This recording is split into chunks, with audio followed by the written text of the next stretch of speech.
Breast reduction एक ऐसा procedure है जिसमें फीमेल्स जिनकी एबनॉर्मली लार्ज ब्रेस्ट्स होती हैं उनको रिड्यूस करके नॉर्मल शेप की तरफ लाया जाता है। बेसिकली जो नॉर्मल फीमेल ब्रेस्ट है उसका बॉडी के प्रोपोर्शन में एक साइज होता है। हम अगर चेस्ट को देखें, फीमेल चेस्ट को, उसमें दो मेजरमेंट्स होते हैं।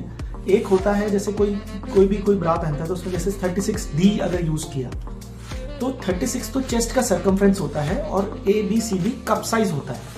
तो यूजुअली इन फीमेल्स का जो कप साइज है वो काफी बड़ा होता है। चेस्ट सर्कमफ्रेंस में तो कोई चेंज कर नहीं सकते, बट जो कप साइज है जैसे DD होता है, DDD होता है, इस तरह से cup size basically breast and abnormally enlarge होती है, उसमें कप साइज बढ़ जाता है और ब्रेस्ट रिडक्शन सर्जरी से हम कप साइज को डिक्रीज करते हैं।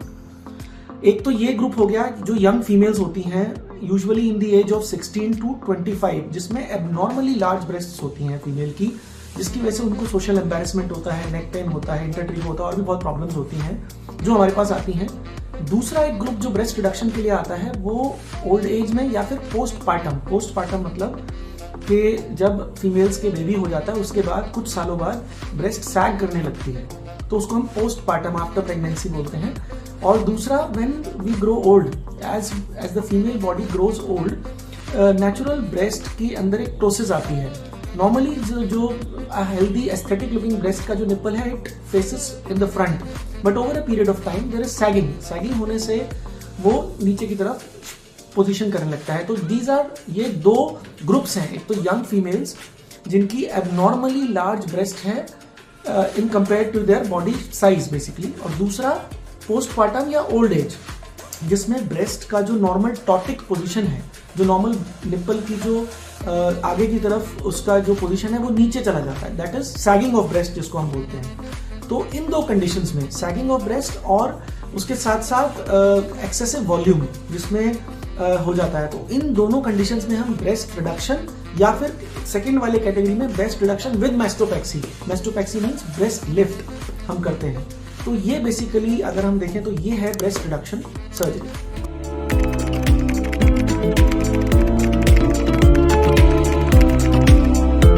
मोस्टली एक ये भ्रांति है कि लोग सोचते हैं कि जब हम ब्रेस्ट रिडक्शन का बात करते हैं तो हम सिर्फ कॉस्मेटिक सर्जरी की बात कर रहे हैं। ऐसा नहीं है।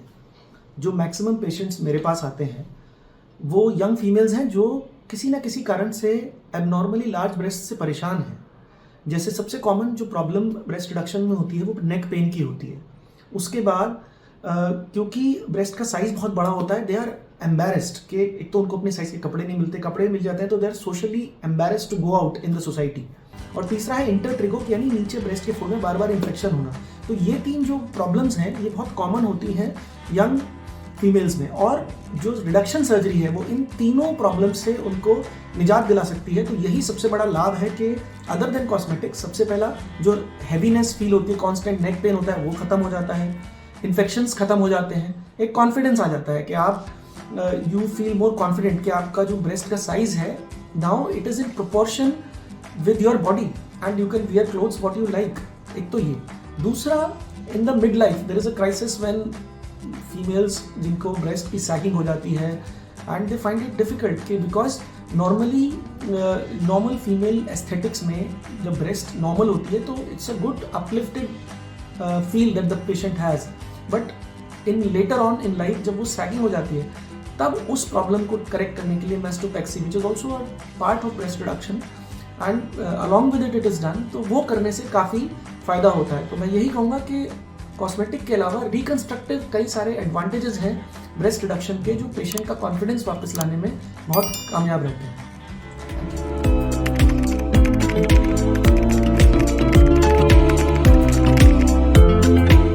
देखिए, बेसिकली ब्रेस्ट रिडक्शन सर्जरी कई तरह की होती है। वो डिपेंड करती है किस पेशेंट में, हर पेशेंट को इंडिविजुअलाइज करते हैं। एक तो ये डिपेंड करता है कि पेशेंट की ब्रेस्ट का साइज क्या है। कई बार हमारा जो सर्जिकल टेक्निक है वो डिपेंड करता है उस पर।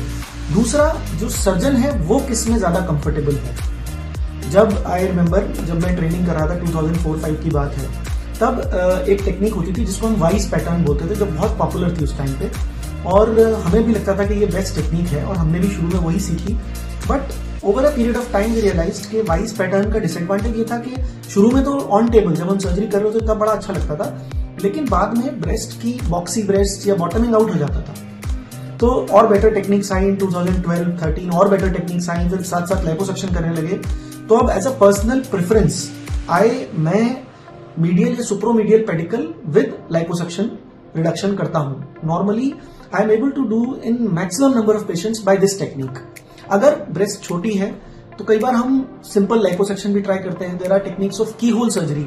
अगर छोटी ब्रेस्ट है इसमें बहुत ज्यादा रिडक्शन नहीं करना तो हम की होल से भी कर सकते हैं। लेकिन most of the times patient जब हमारे पास आता है they have quite a huge large breast, जिसमें most of the time I am able to do with a medial और सुप्रामीडियल पेडिकल, विच इज उसका एडवांटेज ये होता है कि वो सेंसेशन और लैक्टेशन दोनों को प्रिजर्व करता है। साथ ही साथ lot of areas are there जिसमें हम लाइपोसक्शन करते हैं। तो ये बेसिक टेक्निक है जिससे ब्रेस्ट रिडक्शन मैं करता हूँ। नॉर्मली ये एक डे केयर की तरह होता है। डे केयर का मतलब पेशेंट आता है और 60 to 70% ऑफ द टाइम हम ओवरनाइट रख लेते हैं। अगर ब्रेस्ट, क्योंकि ब्रेस्ट लार्ज है और थोड़ा बहुत पेन की अगर कंप्लेन होती है, अगर हम लाइपोसक्शन करते हैं तो कई बार लाइपोसक्शन की वजह से थोड़ा बहुत पेन हो सकता है। तो we admit the patient in day care and ये प्रोसीजर अंडर जनरल एनेस्थीसिया होता है। मतलब पेशेंट सो जाता है और उसको प्रोसीजर के बारे में कुछ नहीं पता चलता, और जब वो उठता है तो प्रोसीजर हो चुका होता है। प्रोसीजर के बाद usually I don't keep any drains in breast reduction, और कभी कैथेटर करने की भी जरूरत नहीं पड़ती। हालांकि 3 से 3.5-4 घंटे तक इस प्रोसीजर को करने में लगते हैं। एंड उसके बाद most of the time patient को अगर छोटा ब्रेस्ट है तो सेम डे, नहीं तो next day we discharge with antibiotics for 5 days, and this is how we do breast reduction surgery.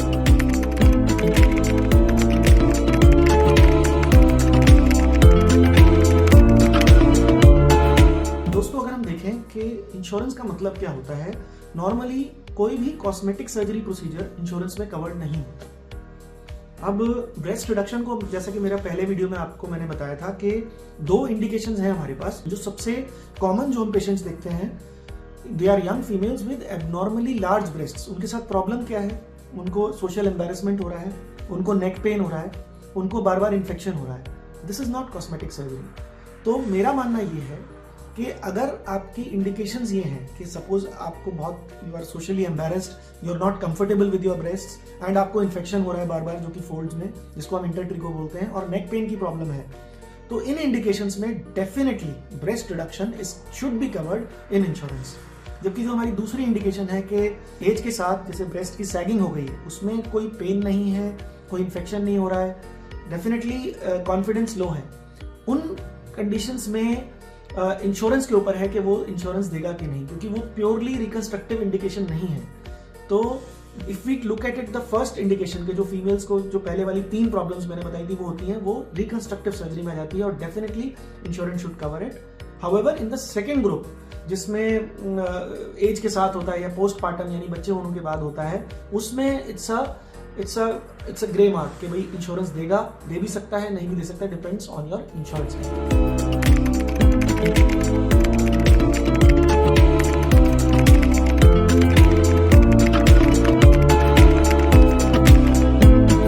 Some tips and advice to patients जो plan कर रहे हैं ब्रेस्ट रिडक्शन सर्जरी। देखिए, ब्रेस्ट रिडक्शन सर्जरी से पहले हम हमेशा, कोई भी सर्जरी से पहले जो कि हम जनरल एनेस्थीसिया में करते हैं, बेसिकली कुछ चीज़ें होती हैं जो अवॉइड करनी होती हैं। No alcohol for 48 hours before surgery and 7 days after surgery. Smoking तो बिल्कुल नो है, 2 weeks एटलीस्ट पहले छोड़ देनी चाहिए, क्योंकि स्मोकिंग का डिसएडवांटेज ये होता है कि स्किन के जो सर्कुलेशन उसको कॉम्प्रोमाइज़ करता है और कई बार वो हमें तंग कर सकता है सर्जिकल रिजल्ट्स में। तीसरा, अगर आप कोई हर्बल मेडिकेशन या कोई बहुत लंबे टाइम से मेडिकेशन ले रहे हैं तो ज़रूर bring it to the notice of your surgeon. कई बार क्या होता है कि इन मेडिकेशंस के कुछ साइड इफेक्ट्स होते हैं जो कॉन्ट्राडिक्ट करते हैं हमारे रिजल्ट्स को। तो कोई भी दवाई आप ले रहे हैं तो वो बंद करनी होती है या डिस्कस करना होता है। किसी को ब्लड प्रेशर या टीबी की दवाइयाँ, डायबिटीज़ की दवाइयाँ हैं, वो तो चलानी ही होती है, वो लेकिन डिस्कस करके चलानी होती है। तो ये तो हो गया pre op. I always instruct my patients to come after taking a good bath, अच्छे से नहाकर on the day of surgery they should come, they should feel clean.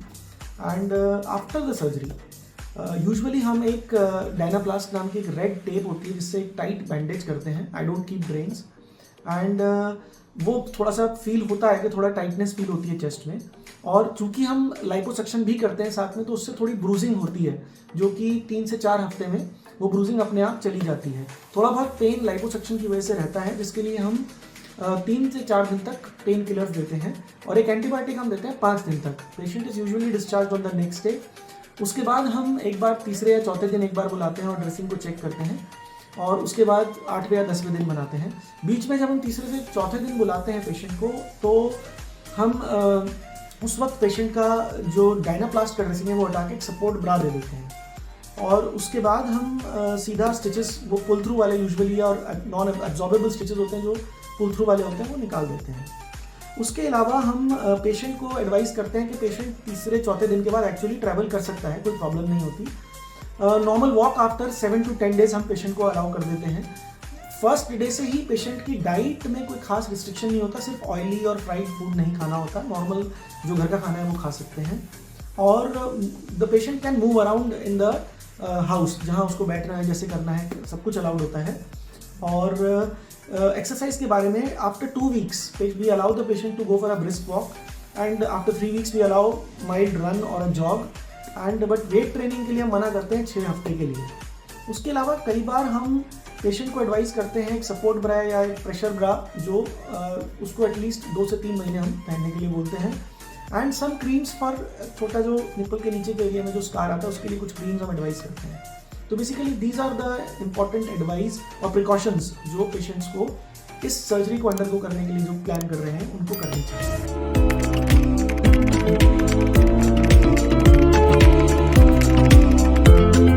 तो पहला क्वेश्चन जो कई बार कई लोगों ने पूछा या मिथ है वो है it increases the risk of cancer. Breast reduction से कैंसर के चांसेस बढ़ जाते हैं। ऐसा बिल्कुल नहीं है। ऑन द कॉन्ट्ररी डेनमार्क में एक स्टडी हुई थी जिसमें ये बोला गया कि जिन लोगों ने ब्रेस्ट रिडक्शन कराया है उन केसेस में the percentage of cancer decreased by 0.5%। तो there is no relation of breast reduction surgery with cancer का इंसिडेंस बढ़ने के। हाउएवर जिन केसेस में इम्प्लांट डलता है उन केसेस में कहा जाता है कि कैंसर की डिटेक्शन लेट होती है। उसमें भी अभी नाउ मेनी इम्प्लांट्स जो अभी FDA अप्रूव्ड हैं, सेफ हैं, उनमें भी सिर्फ ये है कि वो कैंसर का डिटेक्शन में लेट होता है, यानी पता करने में लेट चलता है अगर आपने इम्प्लांट डलवाया है। अगर if you have undergone a pure breast reduction surgery उसमें कैंसर का कोई चांसेस नहीं है। दूसरा जो कॉमन मिथ है वो है it's a very risky procedure. देखिए रिस्क हर चीज़ में हमारी लाइफ में इन्वॉल्व है। मैं तो ये बोलूँगा हम रोड क्रॉस कर रहे होते हैं तब भी एक रिस्क इन्वॉल्व है। तो let me put it this way कि कोई भी surgery including breast reduction done under general anaesthesia is as risky as taking a flight from maybe Delhi to Mumbai. जो रिस्क उसमें इन्वॉल्व है उतना ही रिस्क इन्वॉल्व है because we do it at the best of institutes, जैसे I work at Sir Ganga Ram hospital with the best of machines and the best of एनेस्थेटिस्ट्स। तो इसलिए the risk is minimised. फिर एक मिथ है कि it leaves excessive scarring. Breast reduction जब हम करते हैं उसका जो भी स्कार होता है वो ब्रेस्ट के नीचे वाले भाग में आता है, लकीर की तरह, एक स्ट्रेट लाइन की तरह। And the best thing is कि ये जो स्कार होता है जब ब्रेस्ट अपने नॉर्मल फॉल में आती है तो ये स्कार नीचे चला जाता है फोल्ड के पास। तो एक्चुअली में सामने से देखने पर ये स्कार दिखता ही नहीं। फिर एक रिस्क है, एक मिथ है जो बहुत कॉमन लोग पूछते हैं कि it is impossible to breast feed and sensations are lost. इन दोनों पॉइंट्स के ऊपर एक्चुअली मैंने इससे पहले जो मेरा वीडियो है उसमें मैंने पूरी डिटेल में बताया हुआ है कि there is minimal chance of loss of sensation and there is minimal chance of loss of breast feeding. तो ऑलरेडी आई हैव एड्रेस्ड ये जो क्वेश्चन है इसको मैं पहले ही एड्रेस कर चुका हूँ।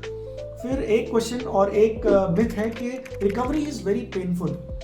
अगर हम देखें तो एक्चुअल ब्रेस्ट रिडक्शन की जो सर्जरी है इट इज़ वेरी पेनलेस, क्योंकि फैट के अंदर जब हम सर्जरी करते हैं तो फैट के अंदर कभी इतना पेन नहीं होता। जो पेनफुल पार्ट है वो लाइपोसक्शन होता है। तो लाइपोसक्शन की वजह से 2 या 3 दिन तक पेन थोड़ा बहुत रहता है, जिसको हम राउंड द क्लॉक एनाल्जेसिक्स देकर कंट्रोल कर सकते हैं। And it is after 2 to 3 days it is as good as normal. और आखिरी जो एक मैं मिथ आज डिस्कस करूंगा वो ये है कि it is only for old people और old ladies who have completed their family. But now we have realised कि इतनी इंडिकेशन आ गई है कि young females are having such abnormally large breasts which are causing so much problem to them. तो अब ये इंडिकेशन नहीं रही है, even young people can come forward and get breast reduction done. Thank you.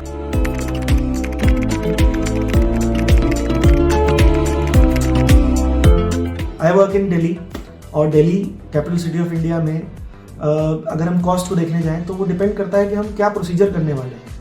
Breast reduction में कई सारे procedures होते हैं, starting from the basic liposuction to keyhole surgery to proper standard reduction जो हम करते हैं।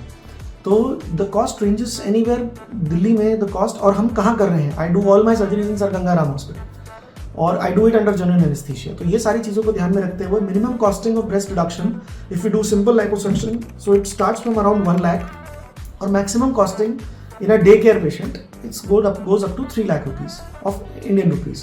So this is about the cost, which includes the hospital stay, everything, including surgeon's fees while the patient is in the hospital, and roughly it is between 1 to 3 lakh in Delhi in India, cost of a standard breast reduction surgery.